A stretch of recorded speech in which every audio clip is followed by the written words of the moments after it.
Hi and welcome to RC Copter. Today I want to show you how you can give your LiPo batteries a long and happy life. We have LiPo batteries, they are fantastic for use in the RC hobby if you are flying helicopters, if you are flying planes, if you are driving cars, small crawlers, if you are having boats, whatever you do electrically, you need these LiPos in different sizes. From the smallest I have in the 2S battery for the M1 or the hobby M1, over the 3S for the M2 models from OMP hobby, which I'm flying, until 6S. This is my personal biggest size. You need them, and they are fantastic because they offer in a relatively small package a huge amount of energy, power for your models. So they are fantastic, but you have to take care of some things you need to know, because they are not always safe when you don't treat them in the right way. I want to show you in this video how to treat them right, because to have a happy and long life with your LiPos, you have to be, as the owner and the pilot, happy as well. So I'm talking about the storage. I'm storing all my LiPos in these LiPo bags. I bought a couple of them, and you can store them inside. These bags are having a material, it's glass fiber, so this is fire resistant, and if you store these batteries inside these bags, even if they began to inflame themselves, what's a thing that can happen if you treat a LiPo bad, if it's damaged, for instance, you will have less problems because the fire is inside of these bags, and these bags are really safe for smaller batteries. And I bought myself a couple of these boxes. They are originally for ammunition. I took out this thing that makes them water and air resistant, and if I store my batteries for a longer time, I always store them in the boxes, and if I take my batteries to the field, I'm taking them with these bags. A couple of other things for safety are LiPo batteries don't like temperature changes. They like a very stable temperature, so I'm storing my LiPos in a place that doesn't get warm in summer, even in the basement, and I never leave my LiPos in the car on a hot day. And LiPos also don't like if they are cold, so I'm taking my LiPos always in my pockets, keep them close to my body to keep them warm, and when I'm coming home, I give them always time to adjust, to take the temperature of the room before I'm charging them.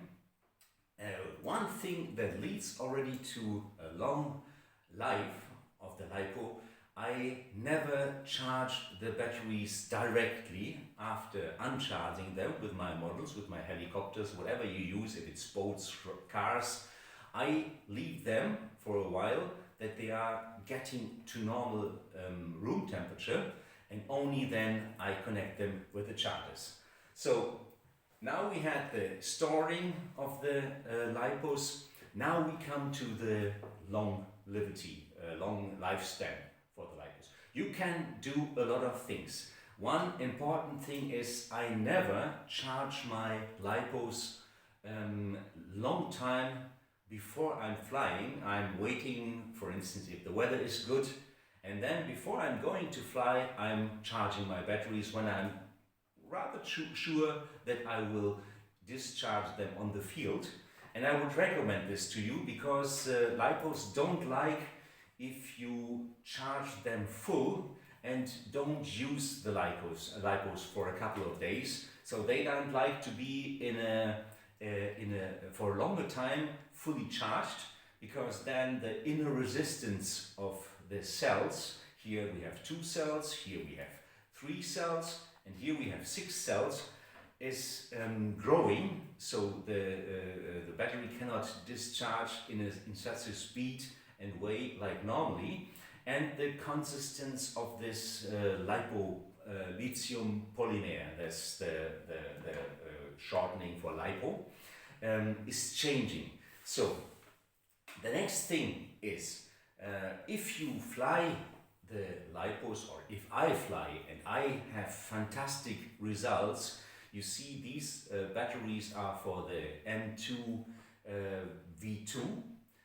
They are not from the Evo, and I show you these batteries because I have many of them, although I bought the M2 V2 in 2021, and these batteries were bought in 2022. So it is now, we have 2025, and these batteries are still working after hundreds and hundreds of flights. And that's because I treat them very well. So I have changed after a short time, after beginning. In the beginning I had such kind of chargers. These were very simple chargers where you could only connect the balance lead to the charger and you could charge these batteries. It is possible, but these chargers don't allow you to reduce the amperage of the charging amperage, Ampere, amps which you are charging, and because of this I don't use them anymore. So let's take them away. And I was going to smart chargers. I was buying, this was my first smart charger. It was bought in 2022, in my second year of flying. This is a quad charger. You can charge 4 batteries at one moment, even different batteries. So you can charge 2S batteries, you can charge even 3S batteries and 4S if you have in one moment.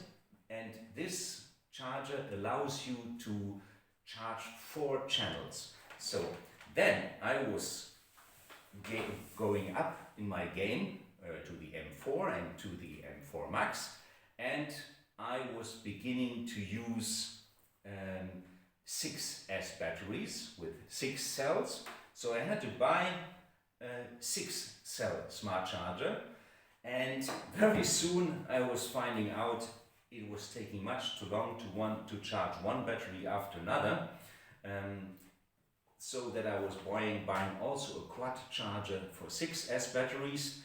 And of course, in all these chargers, if you have for a maximum of 6S batteries, you can charge as well the smaller batteries, because the balance lead is here for 2S and you can charge them. So I'm charging now with this charger that can maximum charge 6S batteries. I'm charging also my 2S batteries for the M1.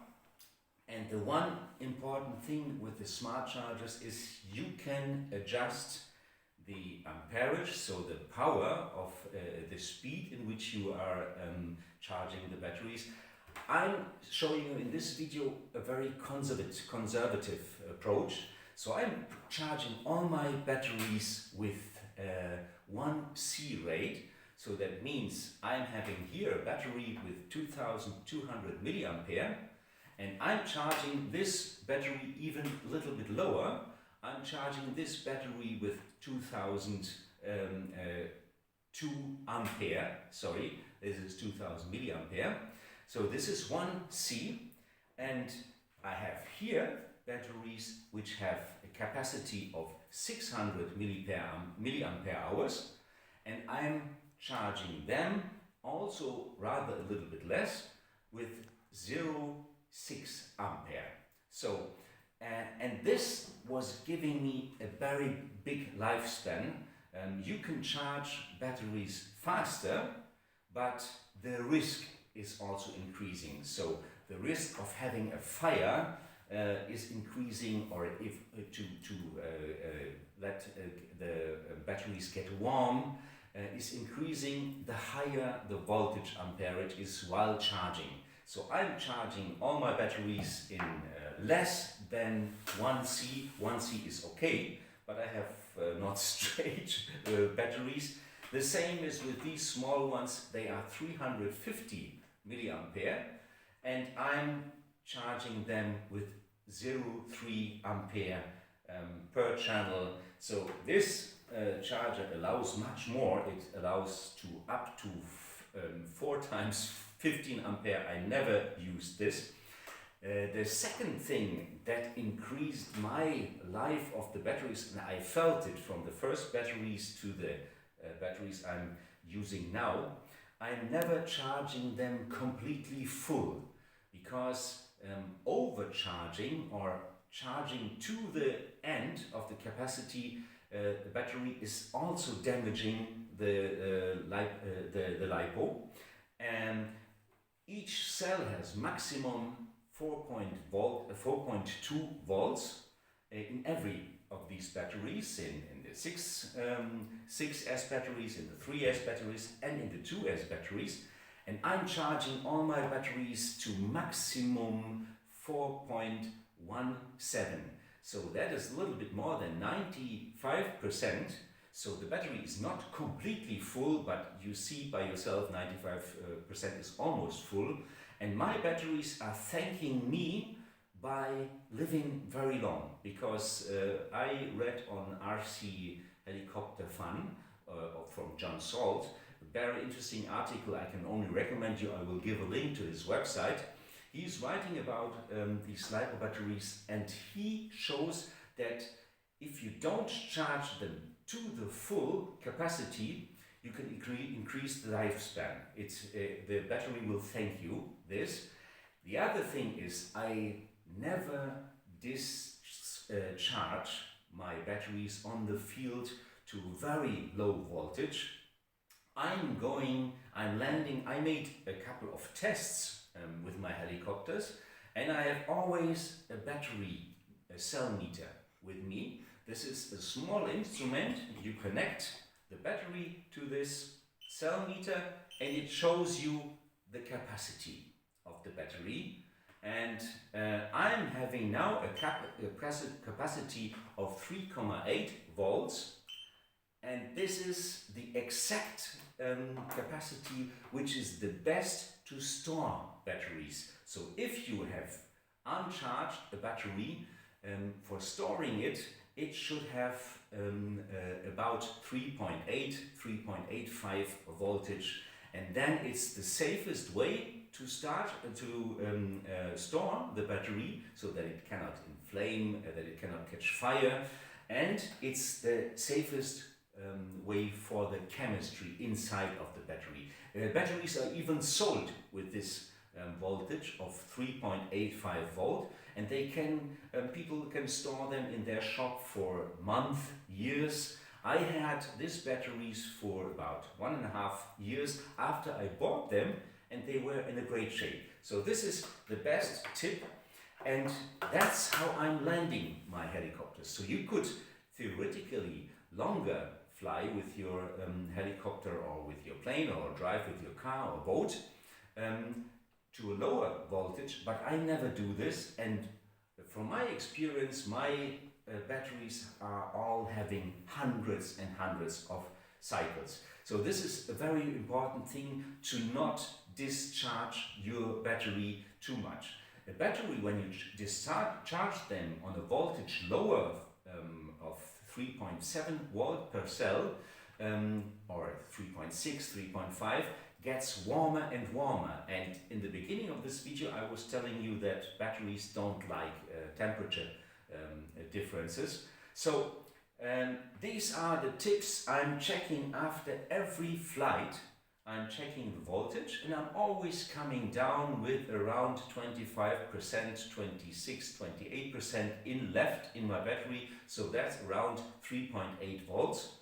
And that's for this. Now I will show you how to use a smart charger. Okay?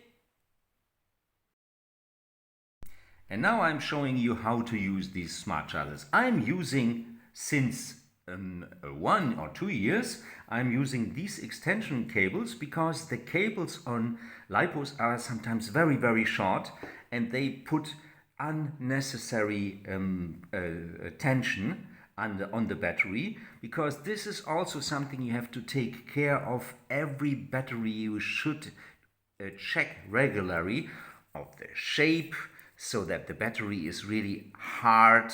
You see that the battery gets damaged when it's puffed, when it's getting soft from the feel. This is, for instance, when you discharge the batteries too fast, or when anything of this kind happens, you should dispose the battery. The same is for the cables, the plugs. It is very important that everything is good, and since I'm having these extension cables, it's better. Now we focus on this charger.